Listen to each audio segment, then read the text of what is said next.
Good morning, students. Our new lecture is on Edwin Thumbu's poem Words. So, let us first discuss the poet Edwin Thumbu. This is the picture of the poet, how he looks like. Basically, he's a Singaporean poet. So, let's go through the description.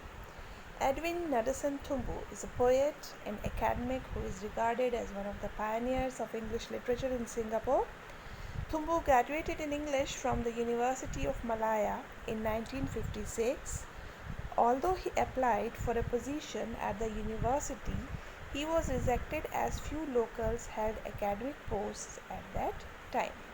He therefore worked in the civil service for about 9 years and before finally joining the university, then renamed the University of Singapore in 1966 following Singapore's independence. So he had worked for civil services for 9 years, then he joined university, which was his dream, in 1966. He received a PhD from the university in 1970. Thumbu rose to the position of full professor in the Department of English Languages and Literature, heading the department between 1977 and 1993. After the merger of the University of Singapore and Nanyang University in 1980 to form the National University of Singapore (NUS), he was a dean of the Faculty of Arts and Social Sciences from 1980 to 1991. NUS, that is National University of Singapore's longest serving dean. Thumbu was the first chairman and the director of the University Centre for the Arts from 1993 to 2005 and continues to be associated with the university as an Emeritus professor.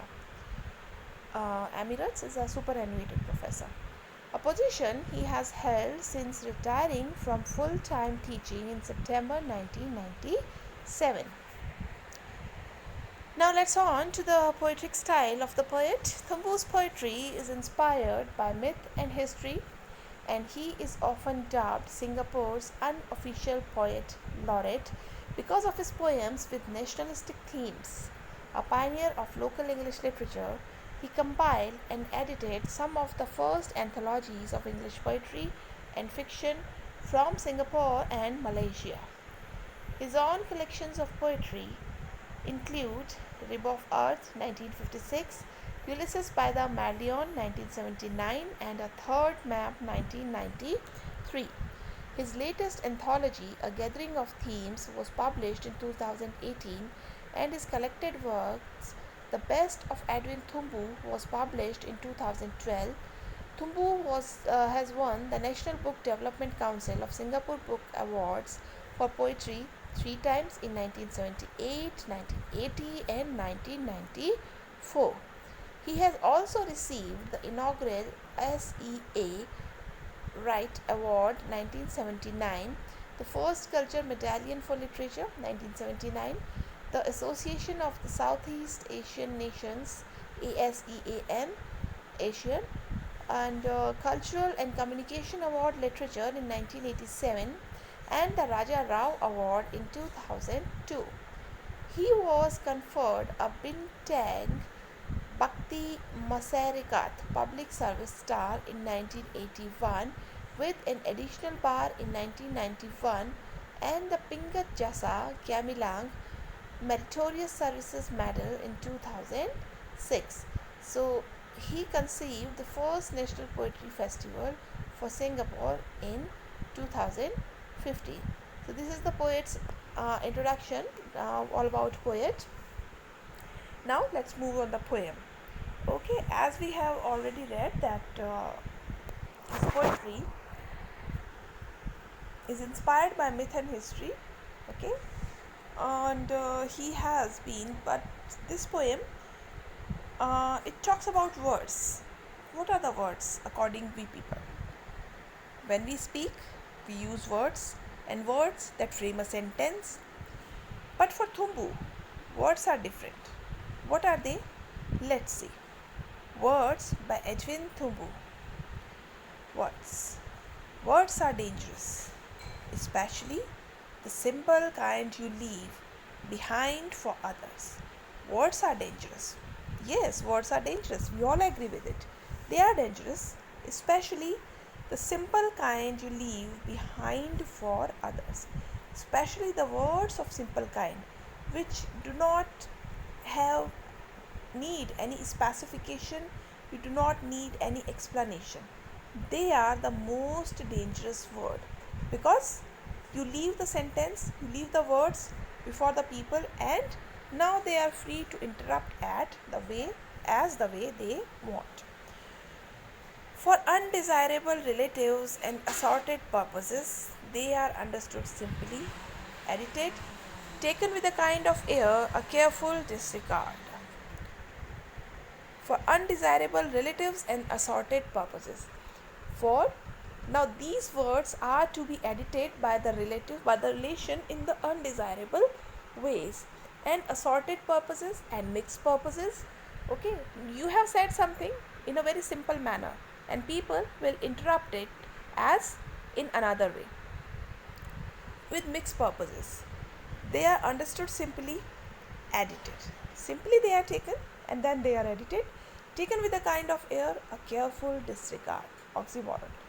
So, a careful disregard, very carefully disregarding the words which are spoken by the poets. Here, these words, careful disregard, presents an oxymoron.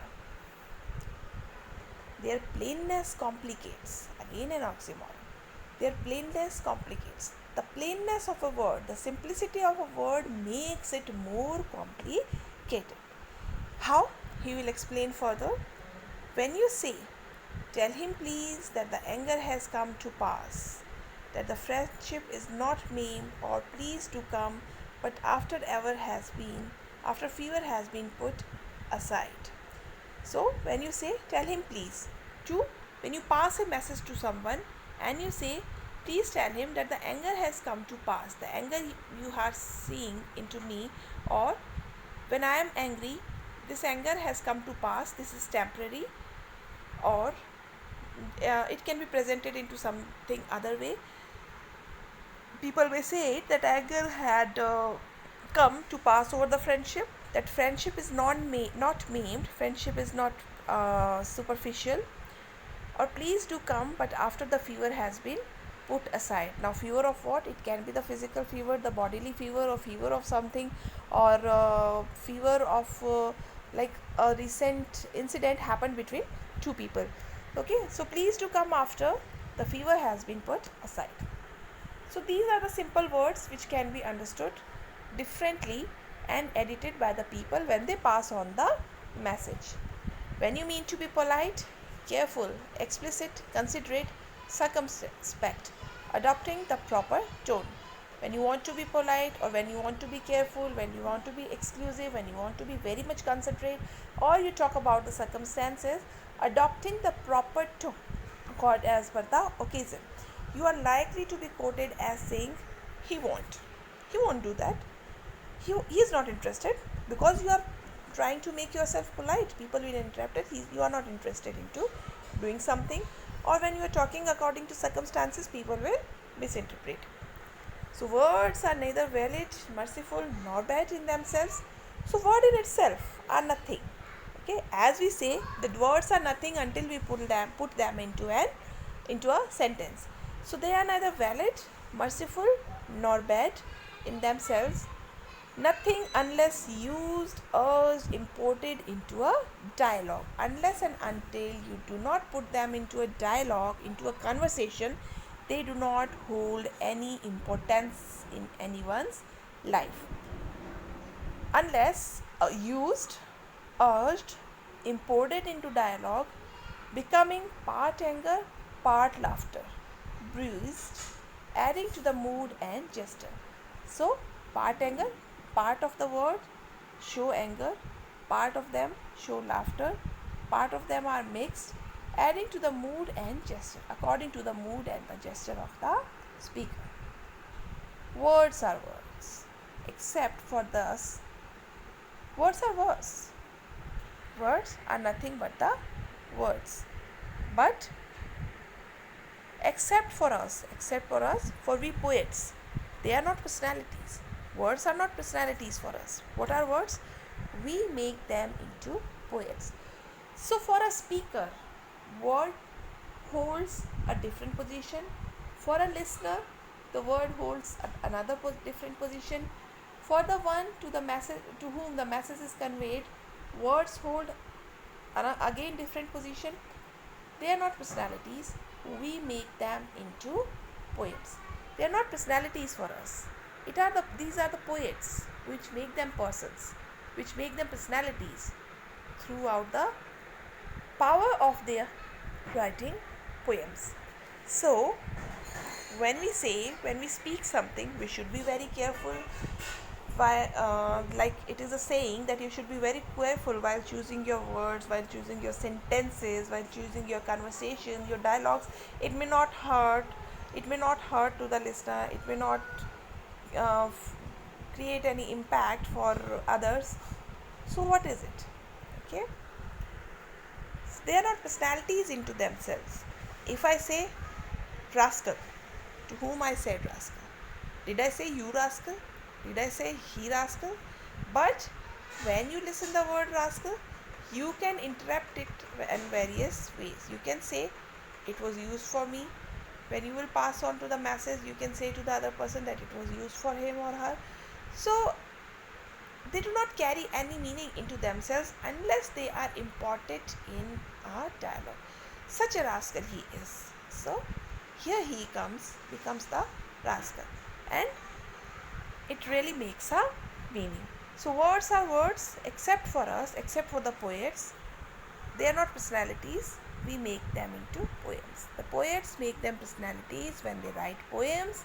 When they write poems over one word, when one word is responsible for creating a whole poem, words become important. They become personalities. So this is the poem by Edwin Thibault, which says words are very dangerous, and especially the simple kind of words which can be used with undesirable relatives and assorted mixed purposes, okay, can be reused into different ways, and they are simply edited.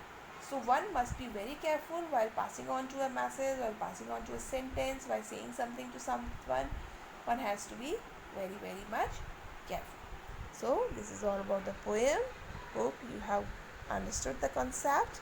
If you have any doubts, you can write me in the comment box, or you can directly message on me on my WhatsApp. Okay, so here ends the poem. I'll take your leave now. We'll soon meet in the next video.